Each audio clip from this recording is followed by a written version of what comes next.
What's going on, guys? Nathan here. Today I'm going to give you a simple method that you can use to read their poker hand. This works almost every single time, and this literally skyrocketed my winnings at the poker table, and I think it will for you too. So without any further ado, let's jump into it. All right, guys, reading their poker hand at the poker table is all about understanding the player type you're up against, and in today's video, we are going to focus on the tighter players. These are the players who only play good hands. They're relatively disciplined, meaning that they don't chase every draw. They're not going to call you down with bottom pair. They're not playing king deuce offsuit. They're not playing 8-5. They're only playing strong hands, and they're relatively good players who take the game seriously, who are watching a video like this. And the reason why is because this will be your most common opponent in today's games. There are not too many truly clueless fish anymore at the poker tables. Most people have learned to play poker at least relatively well. So with that in mind, let's jump into the example hand. You are dealt ace king offsuit, ace of hearts, and king of clubs, and a tight player calls. So you raise it up before the flop, and a tight player calls you. So standard spot, we're gonna go see a flop now of the 9 of hearts, king of spades, and 5 of clubs. So this is a great spot, guys. We have nailed top pair on this board 2 out of 3 times. We're not gonna hit top pair, but we're gonna talk about the situation today where we actually do have a very strong hand, because this is going to be important when we talk about reading their hand, because if we don't have anything at all, it really doesn't matter. It's an easy fold for us, but we do have a strong hand here. We have top pair on this board with the best kicker possible, so we're going to make a bet here the large majority of the time. As I've talked about in these videos many times, I am a no-nonsense poker player. I believe in keeping things very simple at the poker table and letting them overthink the situation. So often when I have a very strong hand like this and I'm playing against relative beginners in small stakes games, which is what 90% of people play in, I will very often do the most obvious thing possible at the poker table, such as just bet strong with my big hands. And again, I will let them overthink the situation. A lot of people these days tend to try to get too fancy. They try to pull some 10th level thinking on their opponents, not realizing that they're up against relative beginners who are just looking at the strength of their cards, and they're not thinking on your level. So guys, in my opinion, the best play possible here is just to make a bet. Now, the funny thing about this hand is they call us. So what is a tight player possibly calling us with on this board? Because as you guys can see as well, there's not really any draws on this board, guys. There's no possible open-ended straight draw on this board. The only straight draws are gut shot straight draws. So for example, if they had a hand like a queen jack, for example, they would be looking to hit the inside straight draw with a 10. Another inside straight draw on this board, which is also called a gut shot straight draw, would be a hand like 7-6, for example. They would be looking to hit the 8 on the turn or river. But anybody who's played any amount of poker knows that a gut shot straight draw or inside straight draw is not a very good hand. These are long odds. There's only 4 cards remaining in the deck that you can catch. So in a nutshell, there are no good draws on this board. There is also no flush draw on this board. It is a heart, spade, club on the flop, meaning that it is a rainbow flop, so there's no possible chance that they have a flush draw. So in line with reading their hand, we can basically immediately eliminate draws because there literally are no draws on this board. So let's narrow down their range now to the likely hands. Let's talk about some huge hands first. Pocket 9s or pocket 5s. These are 2 hands that this player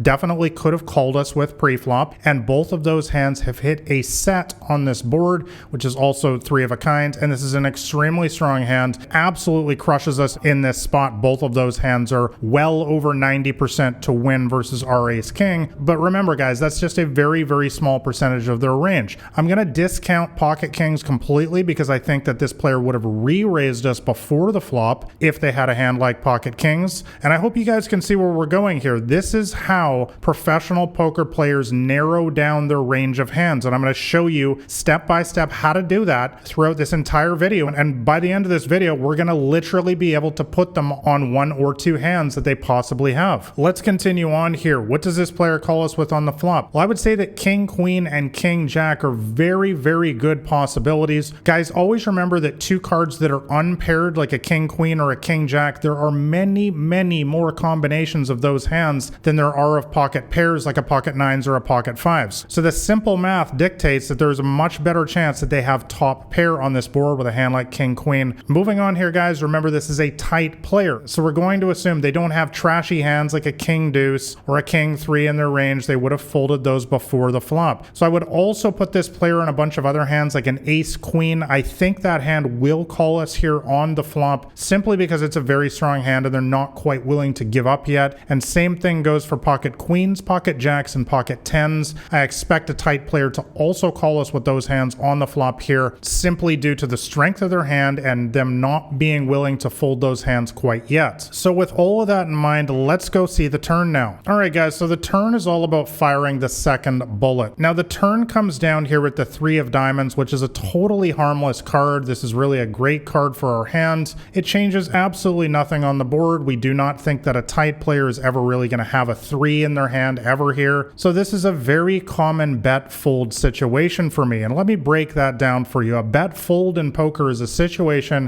where you're going to make a bet, and if they raise, you are going to be folding your hand. So spoiler alert, that's exactly what happens, as you can see there on your screen in this hand. You make a bet and they raise the turn. What is going on? Well, guys, this is where the alarm bells seriously need to be going off in your mind, because what is a tight player possibly raising you with here on the turn that is a worse hand than ace king, top pair like we have? So first things first, likely hands that they're going to do this with, that they're going to play in this manner, are specifically pocket nines or pocket fives. Let's talk about the other aspects of their range here and what those hands would likely do. Well, king queen, king jack, and probably pocket queens as well are just going to call on this flop. Guys, this is where the real beauty of poker comes in using logic to put the pieces of the puzzle together. Put yourself in this player's shoes and ask yourself, why on earth would they make a raise now with one of these hands? Keep in mind that they're probably viewing us as a competent player as well, as we are assuming that they are a competent player. So there is simply no reason for them to raise with any of these hands here. No, of course, they're just going to call instead. So these hands we can immediately discount when they make a raise here. And the rest of their range, we talked about hands like ace queen, pocket jacks, and pocket tens. Well, those hands are just going to fold now. And the other thing you need to remember, guys, is that tight players like this, who are often passive, by the way, they don't turn hands like this into a bluff, especially in small and mid-stakes games. Most of these players, despite popular opinion sometimes, are just playing by the book. Guys, like I said, they're just looking down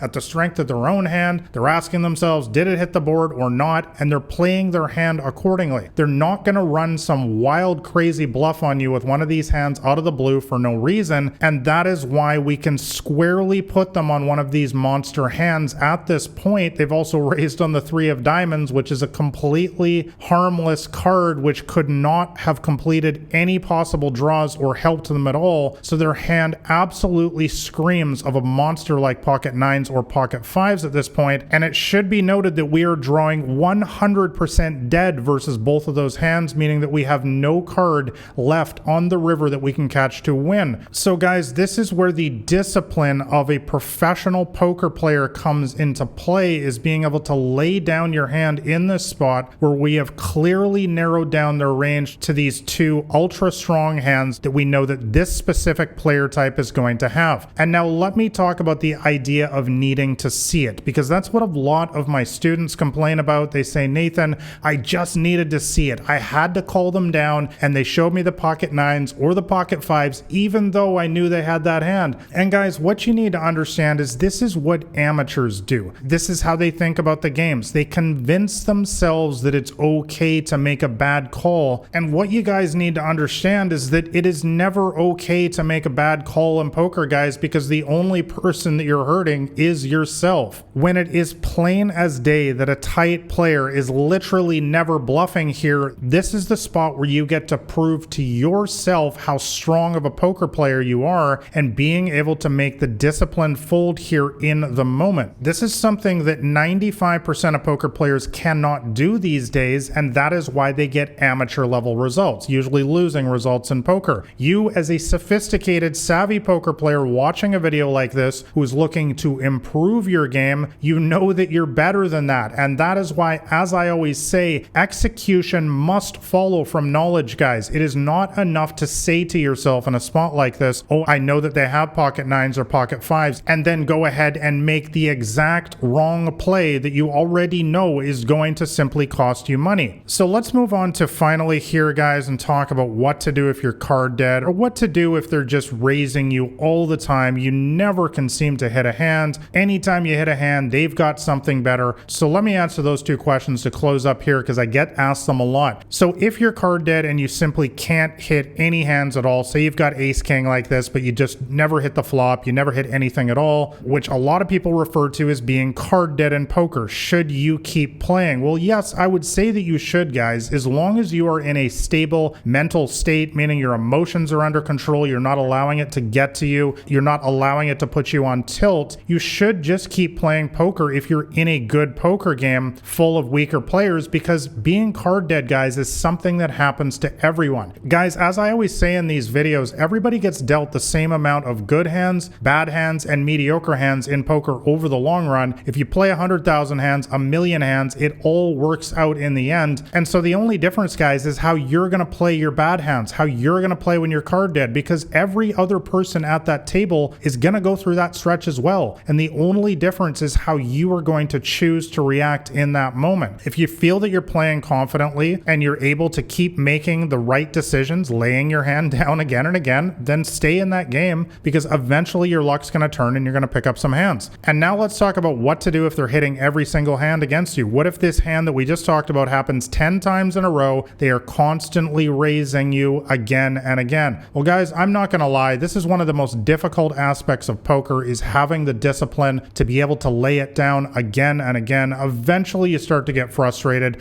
Eventually you start to think about that they must be bluffing you somehow. They must be pulling your leg. And guys, in a situation like that, I would say the best thing you can start to do if you start to feel frustrated is simply get up and quit for the day. It is simply not worth throwing away all of your hard-earned profits just because you get emotional in the heat of the moment, like a game of poker, when they're getting the better of you every single hand. Guys, it's simply going to happen sometimes where it doesn't matter what you have. You got pocket kings, they got pocket aces, you hit a king high flush, they got an ace high flush. Guys, this once again is the difference between world-class professionals and everybody else. You need to understand that this stuff will happen in poker, and sometimes the better part of valor in this game is simply being able to know when to get up from the table, realize that it's just simply not your day, and come in there tomorrow with a fresh outlook and start crushing them all again. All right, guys, I hope this one was helpful. Like and subscribe if you found this poker video useful, and if you want to know my entire strategy to obliterate the small and mid stakes games, make sure you grab a copy of my free poker cheat sheet. That'll be the top link in the description below. Thanks a lot for watching, guys. I will catch you next time.